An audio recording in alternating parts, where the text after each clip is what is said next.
All right, in this video, I'm just going to go over all of the changes and new things, what's staying the same, basically everything confirmed or confirmed 4 years ago about PoE 2. Now, keep in mind, all this was a long time ago. A lot of this stuff probably will change. Maybe I'll give my opinion on things if I think they'll be changed or not. I think some things that I've seen will definitely be changed. Other things will probably stay pretty similar to how they explained it, how it was 4 years ago.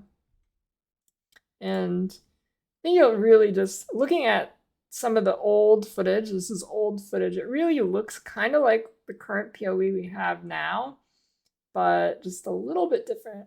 Looking at some of the newer clips they've released, it looks like a completely different game. It looks way better. They've made a lot of progress in the last 4 years. But let's get into it. So first, I want to start off by saying a lot of people are confused about this. I see it all the time. PoE 2 is not literally PoE 2. I mean, it essentially could be with how much stuff they're adding these days in games. It is essentially a whole new game. But it is one client with two separate campaigns. That is the main thing here. It's two separate campaigns. You're split. You can choose either one, but it is one singular client.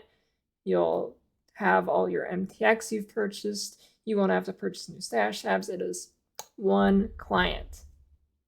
One client. You hear that? Get that in your head. One singular client. So that is good. Now, the design goals that they stated they want is they want it to be as deep or deeper. However, they also want to make it easier to understand and easier to use. Now, these are kind of contradictory, but maybe they'll figure out how to do it. I hope they give more accessibility / like new user friendliness and maybe have some more stuff in the game. Maybe have in the passive tree have like a set of decent builds you could choose from, and it'll like show you the skill tree and the path you should take on the tree as you level. I think that'd be very beneficial for new players. They've not mentioned anything about this, but in the Chinese PoE client, they do have this in China. It lets you pick a class and you can like create these two, and it gives you a little code, and then you can import it into their passive tree, and it will like highlight the path you're supposed to take, and it's very nice. And I don't know why it's not on the global version. Hopefully they put it in for PoE 2. I think it would help a lot of people. Maybe not let them get trapped in the bad builds as new players and stuff like that. But yeah, that's not the. I just hope they put that in. That'd be one really good way they can make it easier to understand without compromising the actual complexity of the game. Now, that is not confirmed. They have not mentioned it all. There's no promise, no guarantee there. Something I personally am hoping they do. The gem system is changing. The gem sockets are no longer on your gear, nor the links for that matter, obviously. Now, instead of using fusings to link your gear, it's just links by itself in the gem. So you only use jewelers to change the amount of links it has, and there will be no like unlinked links. It'll always be linked, and you'll just change the amount of links, which in turn unlocks another socket, right? Gems are 3 link by default. I don't believe it can go below it. Maybe by using jeweler orbs on it, it could go below it, but so far nothing they've shown. There hasn't been anything lower than a 3 link, as you can see here. So that should be really good for early leveling. You're not gonna get stuck on like a 2 link if you get unlucky in Act 1 or something. You should be a lot better at that. You can transfer XP to gems that have better sockets. So for example, if you're using like say you're using freezing pulse while leveling, right? Okay. and then another Freezing Pulse drops that has better links, you can transfer the XP from the first Freezing Pulse they've been using to the new one that has more links. So that will also be nice. So you can't you won't have to re-level it if you find another one with better links, for example, or if you're linking another one for some reason. But I believe it does have to be like the same skill. If that makes sense. So on purchasing from vendors, the socket layout is fixed. It will always be the same. I'm not sure if the colors will all be the same. I kind of assumed it would. I'm not 100% sure about that, but it'll definitely have the same number every time. So you won't be like constantly purchasing gems hoping for like a higher roll or something. I assume the colors will be the same as well. Because in the gear, when you pick up gear, they said it will always have the same like socket colors.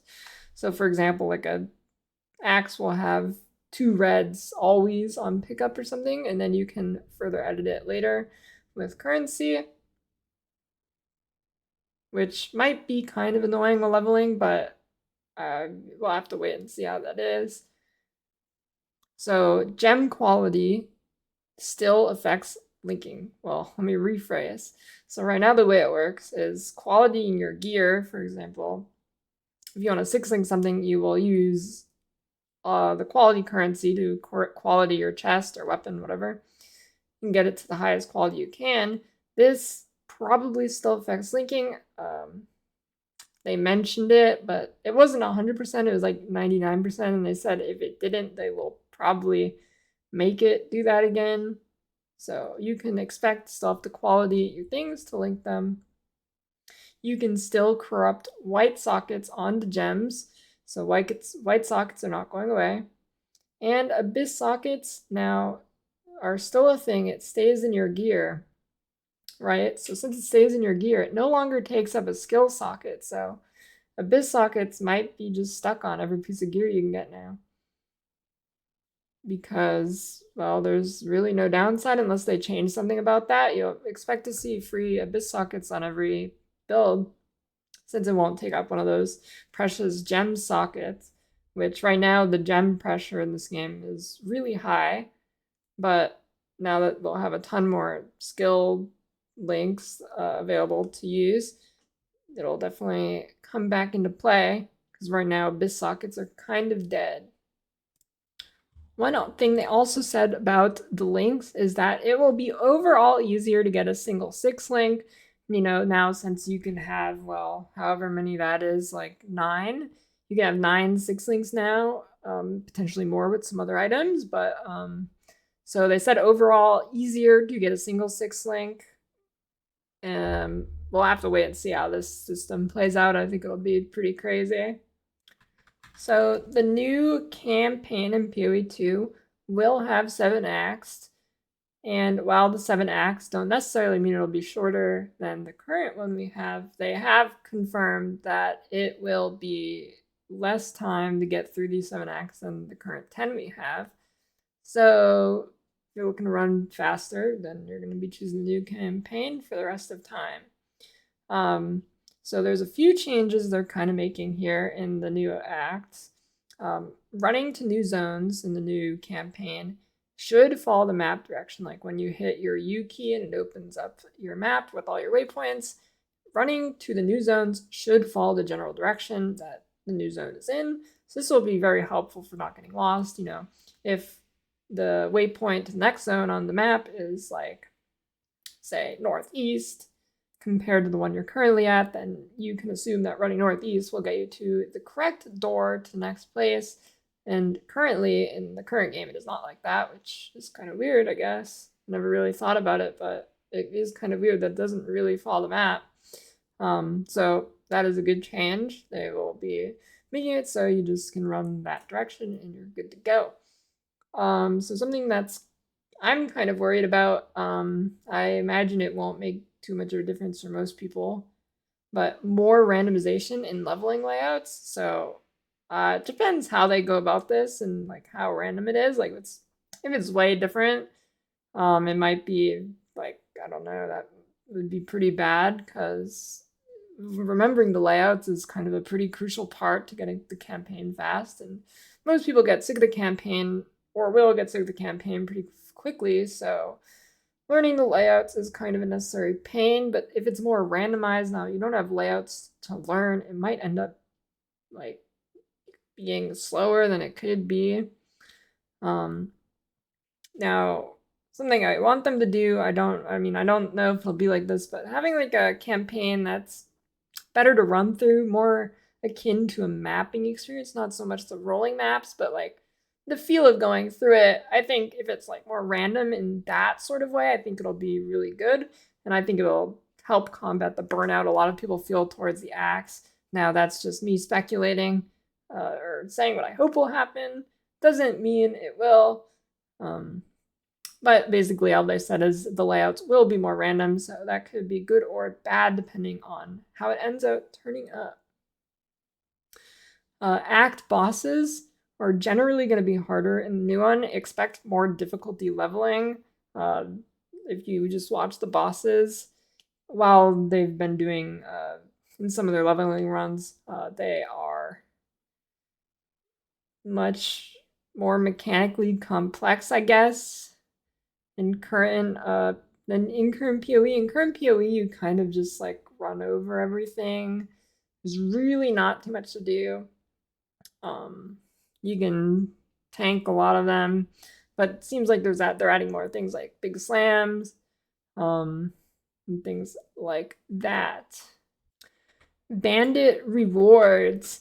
They said they wanted to rebalance them, and they would kind of like it to be different between campaigns. However, it's not. They didn't seem confident in this and said it will probably bandits between both campaigns will be the same. However, they do want to rebalance them. So hopefully we can see some more interesting bandit rewards than how it currently is. Another thing about the acts is, at least in the new campaign, lab is not how you ascend. They weren't really clear about what it is in PoE 1, but they said they kind of wanted to phase out lab as the ascension thing, didn't want to force people to do it.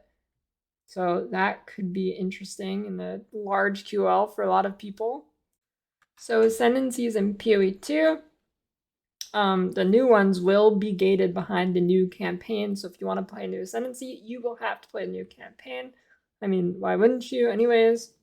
And then the current ascendancies will be behind the current campaign, the 10 acts.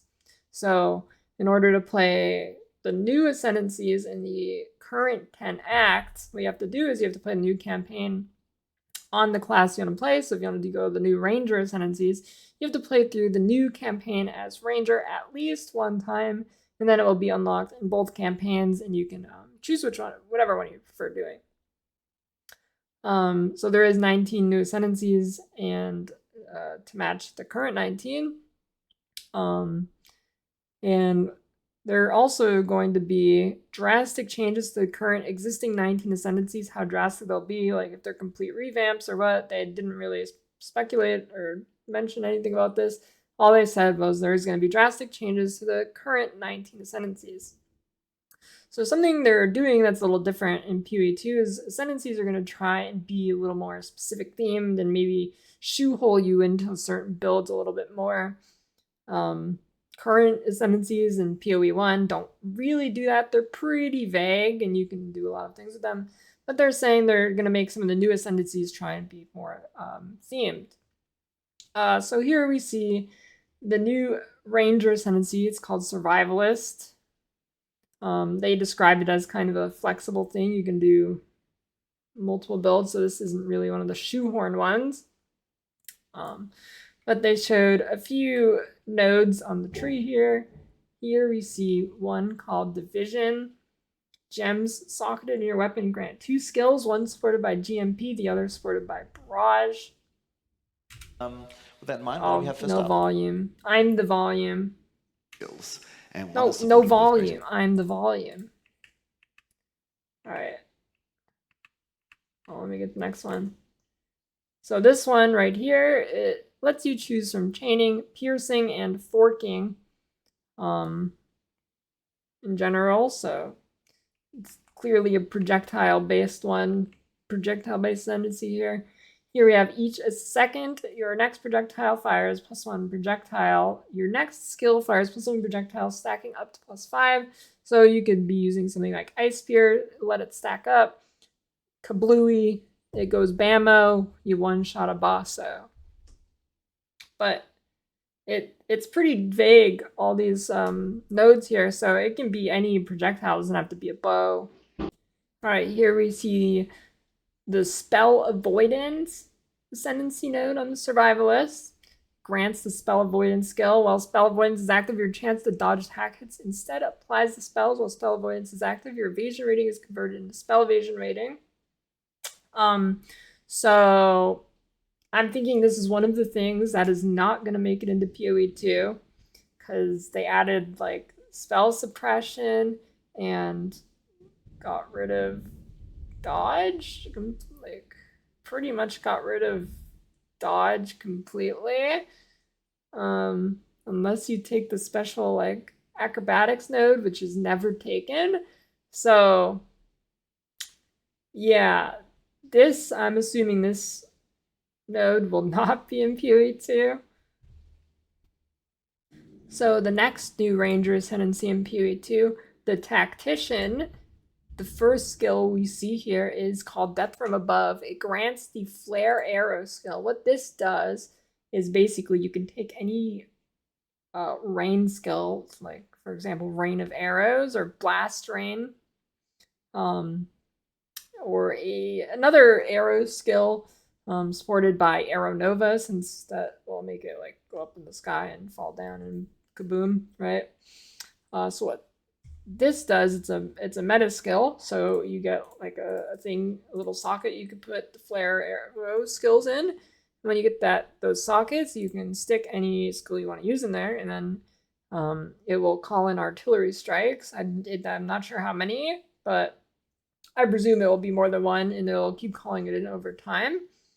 And then, so for example, you have Rain of Arrows, use Flare Arrow, it will constantly keep raining Rain of Arrows over your enemies that you choose. So the next one, let's see if I can get this here. It's kind of scuffed, but that works.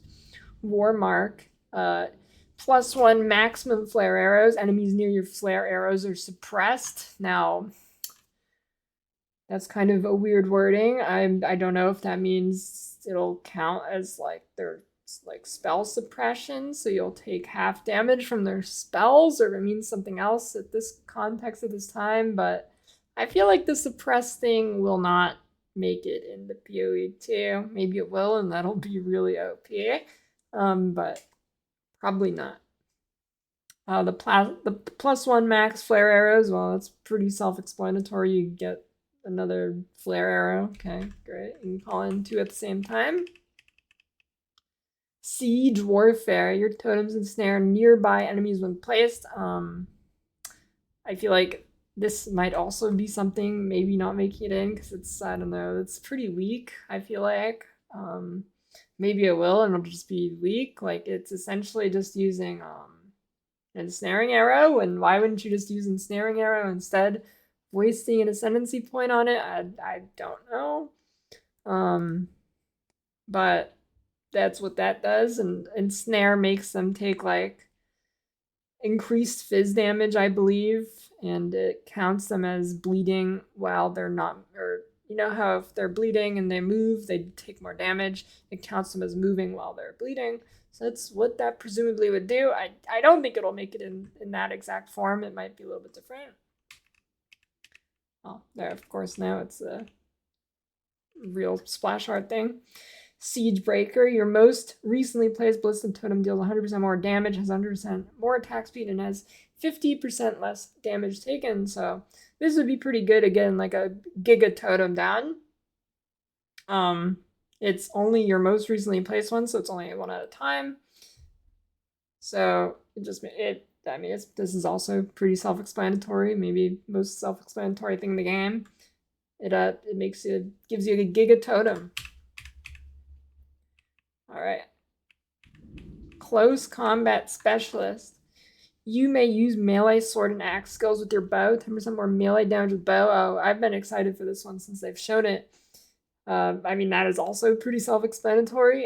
You can use melee, sword, and axe skills with your bow, so it's time to Cyclone Bow or something. That should be pretty interesting to do and opens up a whole new archetype of builds.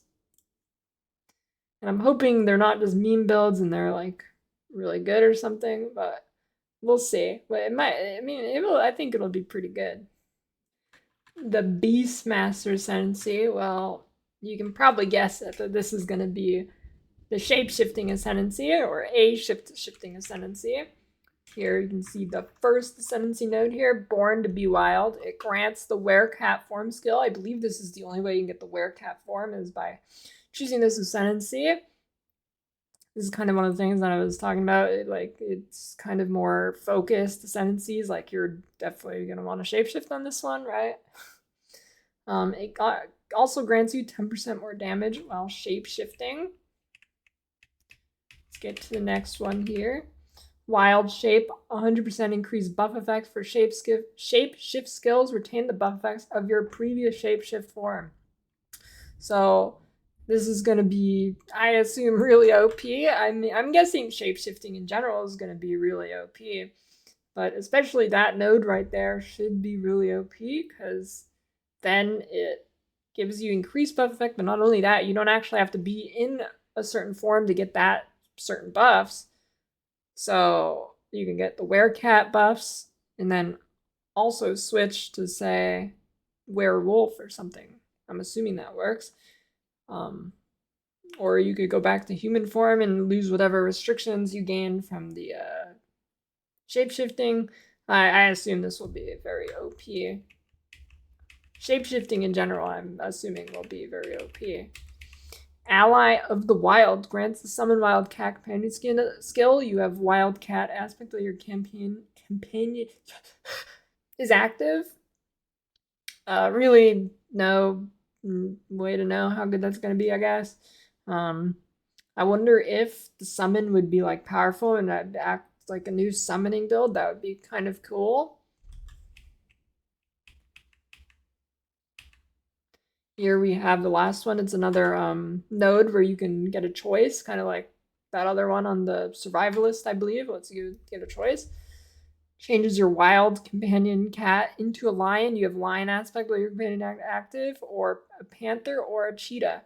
So don't really know what those do yet, but they will presumably all have different buffs and bonuses. And if the minion actually ends up being pretty decent, they'll have obviously different move sets, and it could open up 3 different builds there based on that, depending how they are. One of the new weapon types they're adding to the game is spears. Now this is adding some new skill gems as well to go along with the spears. And I believe each spear has an implicit on it, which gives you a certain mobility skill, which I think will be different based on the spear, but I'm not 100% sure on that. Now the new skills they're adding is Whirling Slash. This is new spear skills. So Whirling Slash, it creates a sandstorm that grows in size, and then once you leave it, it explodes. They're adding Storm Spear, which is essentially lightning strike for spears. Spear Field, which throws a bunch of spears on the ground, and then when monsters walk through it, they take damage. I think it might be bleed damage, but I'm not sure. Blazing Lance, it creates a burning ground, and then if you throw it again, it will spread the burning ground out and deal bonus damage. You can kind of see it there. That is it, I believe, for things they mentioned with spear skills. The other new weapon type they're adding is crossbows. They also come with an implicit on the gear, which will give you some access to some crossbow skills. One of those being something called Power Shot, I believe, which is a specifically single target thing. Another one will be Siege Cascade. It'll be like um, so you know how toxic rain works? It like flies from the sky. Well, I guess it essentially just turns your skills into rain skills, and it'll rain down. Yeah, it just rains the skills down from the sky. It's another kind of rain modifier thing. You have armor piercing bolts, incendiary bolts, permafrost bolts. I think those are part of the power shot skill that comes on the implicit, but I'm not sure. Here in this trailer, we see potentially 2 new skills. I think the rest are just reskinned old ones, like that Spark, and they do Ice Nova. Then here's the new one, Ice Meteor. And then there's also like a dash roll. I'm unsure if that is a new skill or if it's going to be just part of the characters in general now. In this trailer, we see quite a few new skills. We see that spinny thing, which doesn't have a name. We see that fisty thing, which doesn't have a name. We have, oh, there's too much going on there. All right. Redo. All right, got spin, we got the fist, got some kind of new lightning slam thing. It kind of looks like lightning strike, but different. So I'm not sure if this is just a remade lightning strike and it's a little bit different now or what. We got a kind of glacial cascade looking thing, but I'm pretty sure it's not unless it's reskinned. I mean, you don't have UI here, can't tell. They didn't mention anything, it's just cinematic. And then there's also this kind of air blast, that right there kind of skill. There's a new dash right there. Yeah, don't really know anything about these things yet. However, that they're new skills, probably, or old skills that were reworked, but they look pretty new to me. Now, another thing they're adding is a new meta gem called Proficiency. I don't know if this replaces Enlighten or what, but it gives you 5% mana reservation or increased mana reservation efficiency, I guess you'd call it now. And it activates all your ores at once. So it's the gem, you get all the sockets, then you put all your ores in it. It gives a little bit mana reservation, makes it reserve less mana. And then it activates them all at once when you press the button. So softcore gamers who die 5 times a map, rejoice. Now you save a lot of time with that. Now the rest of this stuff is just kind of miscellaneous stuff that I picked up through all the ExileCon footage from 2019. So they mentioned that they want to work on hybrid attacks as spell builds, but no promises for this. So we kind of have it with Inquisitor, with Battle Mage, but I've never actually seen a build for it. So hopefully they want to expand on that a little bit. No promises, though. Their words is what they said. One mini boss in each area with unique mechanics. They want to put that in each area in the new acts, and hopefully they make it like have good loot and you have a reason to actually kill them, because the way the game works right now is you just completely ignore the unique mini bosses in certain zones. Well, in like every zone, actually. Well, every zone that there is one, you just ignore it because it's not worth the time. Hopefully they make it worth the time. That could be pretty cool. They said they want to add gender swapping MTX for classes, so you will have to purchase it. It won't be a free thing. And then also they're adding, so bosses have a big boss HP bar at the top of the screen, as you can see there. That wraps about pretty much everything they've shown so far